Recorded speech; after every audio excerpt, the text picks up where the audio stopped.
The Social Leap, the new evolutionary science of who we are, where we come from, and what makes us happy.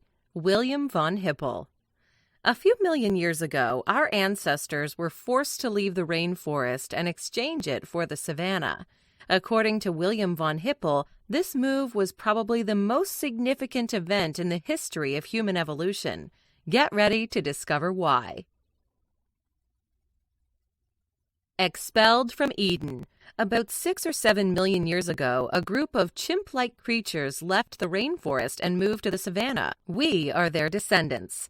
With hindsight, their decision might seem like the smartest in the history of civilization. After all, their grandchildren eventually evolved to become apex predators, builders of cities, inventors of language, creators of art, myths, and rituals, explorers of the known and unknown universe. In their zoos, you can find the descendants of chimp-like creatures who remained in the trees. They are today's great apes, the orangutans, the gorillas, and the chimpanzees. But we only know this in retrospect. 6 million years ago, the decision to leave the rainforest was an odd one. In the forest canopy, there is plenty of food and virtually no predators. Even superb tree climbers, such as leopards, don't attack chimps in the trees. In the savannah, on the other hand, a chimp-like creature, ungainly on 2 legs and slow on all 4s, is easy prey for any large cat. So why did our ancestors leave the trees in the first place? Well, the truth is, they didn't. It was the trees that left them.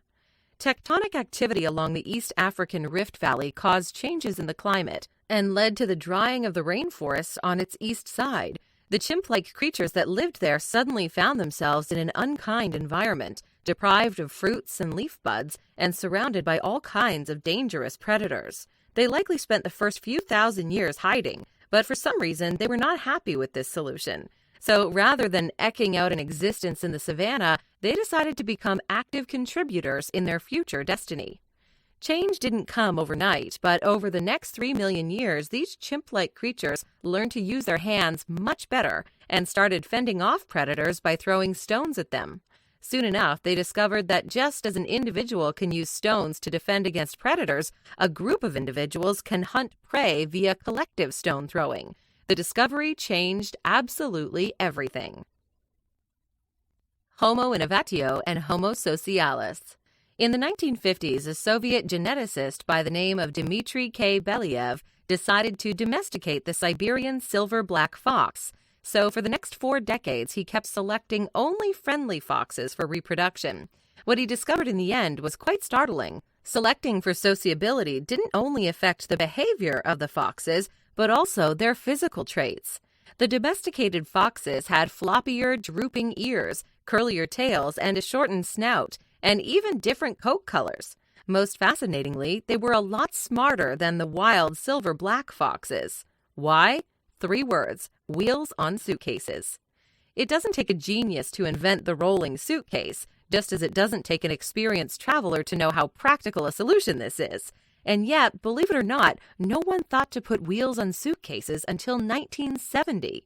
Blame it on the existence of porters whose job it was, quite ironically, to put non-wheeled suitcases on a large cart with wheels and easily maneuver it through airports and bus stations. For decades, people had the solution right before their eyes. The reason why they didn't see it was simple. They never considered it. Porters or friends helping out were satisfactory solutions by themselves. Putting wheels on a suitcase is a technical innovation. Asking a friend or paying a porter to help you with your luggage is a social innovation. For a large part of history, scientists believe that humans evolved to become smarter because of technical innovations. By building or modifying tools for new purposes, they stimulated their brains. In turn, these new tools opened their brains to new connections. However, technical innovation is quite rare, even today. For most of our evolution, it was even rarer. Not because it required geniuses, but because most people focused their energies elsewhere, into social solutions to their problems. Technological innovation is solitary and individualistic. Social innovation, on the other hand, means solving problems by leveraging social relationships. Spears and steel, for example, are technological innovations. Money and myths are social. The hidden benefits of the latter far outweigh the perceptible benefits of the former. Because of myths and money and many similar innovations, people did not only become more connected and more friendly to each other, they also became a lot smarter. Collective action, concludes von Hippel, brought about the cognitive revolution. Social challenges and the human brain. During the 1970s, British primatologist Jane Goodall studied the social and family life of the chimpanzees at the Gombe Stream National Park. One day, she observed an inconceivably gruesome act. Two female chimpanzees called Passion and Palm killed and ate a 3-week-old female infant after savagely separating the girl from her mother, Melissa. Though badly swollen and lacerated, Melissa reconciled with the two killers of her daughter not long after. She was not the only female chimp to suffer the consequences of Passion and Palm's terror. The two continued to kill and eat newborn infants for years. Being about as smart as human toddlers, the victimized mother chimpanzees could not devise a successful strategy for dealing with the fearsome cannibals. None of them ever realized they could attack Passion and Palm in their sleep. None of them ever came up with the very obvious idea to ask for the help of another victimized mother and devise a proper group defense, if not a decisive collective attack. Chimps are very smart technological innovators. For example, they can hunt termites with sticks, but they're incapable of innovating anything socially. They just don't have the brains for it. By forming large collectives, our ancestors gave themselves the chance to develop solutions to these problems. Ultimately, writes von Hippel, dealing with fellow group members is a much greater mental challenge than manipulating objects. For this reason, many scientists have adopted the social brain hypothesis, which is the idea that primates evolved large brains to manage the social challenges inherent in dealing with other members of their highly interdependent group. Though chimps are bigger and stronger than us, their technological brains weigh only about 380 grams. The brain of Lucy, our 3-million-year-old Australopithecus afarensis grandmother, probably weighed about 70 grams more. Fast forward another 1.5 million years to Homo erectus, and you're dealing with a large 960-gram brain. The average weight of the brain of the modern Homo sapiens is about 1,350 grams, or 4 times the weight of an average chimp brain. The social leap into fierce egalitarianism. All in all, when our chimp-like ancestors made the leap from the trees onto the savannah, they unknowingly made a fateful social leap that propelled them to the top of the evolutionary chain. Separated from the abundance of the rainforest, they now had to work together to survive, and since working together is not easy, they had no choice but to become social innovators. This transition from Homo innovatio to Homo socialis fundamentally altered their psychological makeup and the neural connections in their brains. As a result, they became a lot smarter. This allowed technological innovation to thrive while maximizing the benefit to everyone's well-being. Thanks to their highly developed social brains, our hunter-gatherer ancestors found numerous smart ways to deal with difficult group members, ranging from communal ostracism to coalitional violence. Either way, bullies such as Passion and Palm repeatedly found the other members of the group banding together against them. Therefore, within-group physical conflict among hunter-gatherers slowly started disappearing. On average, chimpanzees are between 150 and 550 times more likely than humans to resort to physical aggression toward members of the same group. Our move from the rainforest to the savannah did not only make us smarter, but also much nicer to each other. Finally, it made us very fierce egalitarians as well. For millions of years, our ancestors strongly resented anyone acting superior. Consequently, the most successful hunters constantly downplayed their skills. The bigger their catch, the more they deprecated their talents. Besides, hunter-gatherers constantly moved, so there was no effective way for them to store the surplus food. Stealing or hoarding could only bring short-term benefits for a skillful individual and wasn't worth risking long-term complications, such as banishment upon discovery. So, sharing everything equally among the tribe was everyone's best survival strategy. But then, about 12,000 years ago, agriculture arrived. Amongst crops, cities, and kings. With agriculture came settling down, and settling down was the best thing that could have happened for the talented and the hard-working. Now they could accumulate nicer homes and more stuff than the others, but so could the stronger, the wilier, the more ruthless, the less sensitive. These were probably the ones who started justifying their success by belittling the misfortunes of others. This was the first psychological step away from our hunter-gatherer lifestyle, the willingness to agree that some people are better than others and that inequality is an acceptable outcome. However, once inequality became a fact of nature, societal hierarchies began multiplying, dividing people into rich and poor, kings and peasants, masters and slaves. The ones at the top soon found out that the best way to protect themselves from the potential dissatisfaction of their subjects was by introducing a common collective threat. Nothing creates in-group solidarity as much as a common threat to this very day. This gave birth to the most general division of all, us versus them, and to a strange new belief in innate superiority. These two led to all sorts of human suffering. Wars were rare for agriculture. Legalized slavery, colonialism, and scientific racism came only after.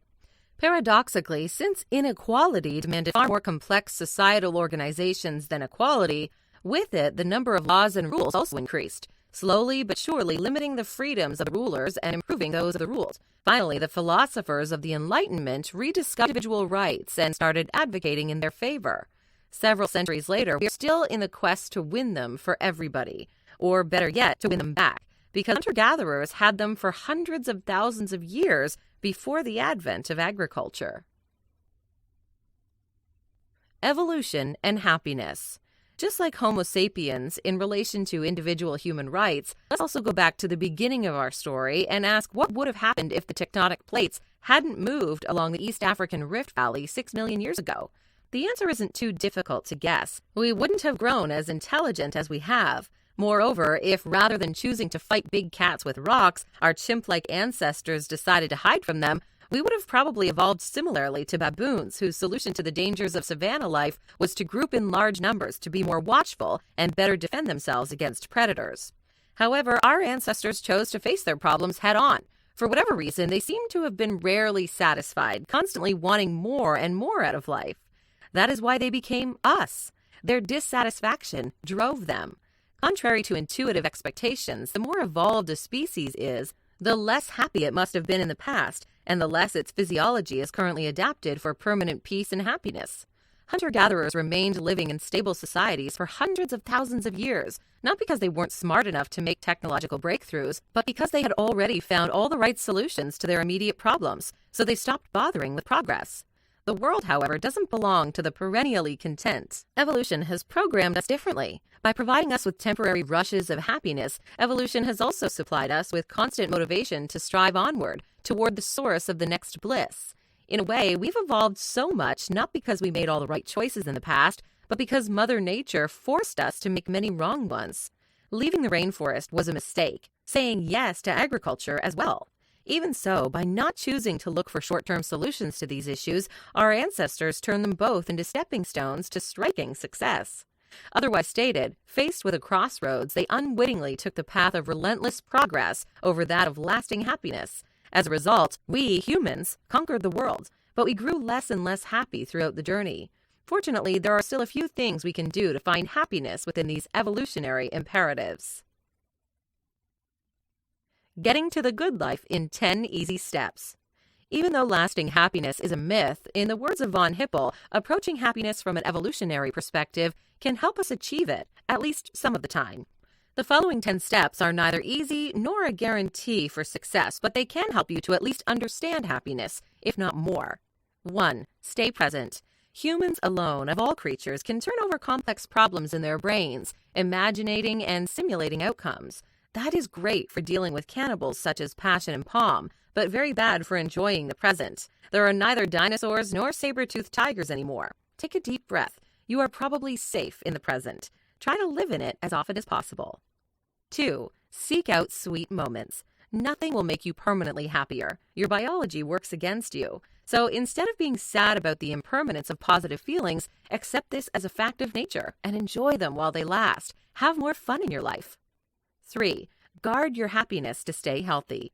Sacrifice your happiness only for short periods of time. Otherwise, you might wake up one day to find you've done exactly what our chimp-like ancestors did once upon a time. In trying to become successful, you forfeited your right to pleasure and sheer joy. 4. accumulate experiences, not stuff. The great times you have become a part of you, writes von Hippel. The great things you own gather dust or become trash. Try to relive your great times as often as possible. If your memory doesn't serve you well, your camera probably does. 5. Prioritize food, friends, and sexual relationships. Von Hippel calls these three the basis of day-to-day happiness and describes them as most likely to provide the happy experiences that accumulates into a life worth living. 6. Cooperate. To quote the author again, your achievements won't make you permanently happier, but cooperation is inherently rewarding and provides a foundation for life satisfaction. After all, what is the point of achieving anything if you have nobody to share it with? If people are envious and jealous of your success rather than being happy for you. 7. Embed yourself in your community. Yes, we evolved to be curious, but we also evolved with a strong sense of community belonging. Never ever abandon your roots without giving it careful thought first, and even if you do, retain connections. 8. Learn new things. Since we opted for progress in lieu of happiness, evolution has programmed us to enjoy the process of mastering new things, especially through play, interactive participation, and storytelling. Choose your spheres of interest carefully, and you can probably reap manifold benefits up to the last healthy days of your life. 9. Play to your strengths. Don't remain stuck too long with a certain job or a certain hobby. Change is frightening, but it is a part of life. The moment something you love stops giving you pleasure, adapt. Your dissatisfaction is evolution telling you that you must change your life. 10. Seek the original source. TV and movies are not as bad as they're made out to be. They actually mimic some original sources of pleasure for our ancestors, such as endless stories and communally shared myths. However, they are not the real thing. Alcohol, drugs, and junk food are substitutes for the real thing as well. They too short-circuit our pursuit of happiness by indulging our brains into mimicked ancient pleasures without delivering the outcomes that made those ancient activities adaptive and hence pleasurable. Playing football with your teammates will always be better than watching it on TV. Watching Friends will always be less enjoyable than having friends. Don't let surrogates fool you into cravings and dependences. Seek the original source of pleasure instead. Final notes. In the vein of Jared Diamond's Guns, Germs, and Steel and Yuval Noah Harari's Sapiens, The Social Leap is a fine addition to the ever more popular big history genre. Engrossing, enjoyable, enlightening, and strangely applicable. Hi, I'm Rhonda, and this is an exclusive audiobook video recorded for the Audiobook Master Channel. Enjoy your audiobook and have fun learning. Don't forget to subscribe and hit the notification button so you'll get updated on our next upload. If you liked the video, give us a thumbs up and say your thoughts about the book we just covered. Do you want to listen to a summary or review of a book that we haven't covered in the past? Say it in the comments below or send us a message. Don't forget to check our other uploads. Enjoy listening!